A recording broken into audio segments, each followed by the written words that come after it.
Hello guys, welcome back to Lineup. For today's video, we are going to show you how to factory reset back Samsung Freestyle Projector to factory default.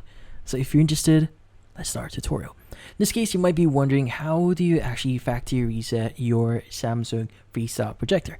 Well, in this case, so setting it to your factory defaults here is fairly easy. So in this case, we actually found an article here from Samsung themselves, and they actually have a way for you to reset your Samsung Freestyle Projector. In this case, let's go and scroll down here. So we have a factory reset section here, which in this case, if you factory reset your device here, it actually refreshes your settings to the default settings that you originally have when you first bought the device. So typically you need to first access the quick settings. So that includes going to the, or in this case, press and holding the home button, and this will actually bring you the quick settings. Now under quick settings, you want to go to all settings, and under all settings, you want to click on general privacy, and from then on, just click on reset.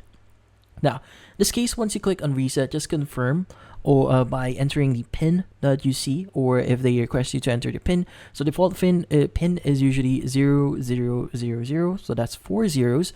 And if you set up your own pin, go ahead and just enter your original pin here. And once you've actually clicked on OK, this will actually start the process of resetting your, in this case, projector. Now, just to give you an idea here, this is what the remote or Samsung remote would look like. So just press and hold on the home button here to open up the all settings or the quick settings for your projector. But in this case, that's about it. So hopefully this video was able to help you. Like and subscribe to Lineup. Thank you for watching.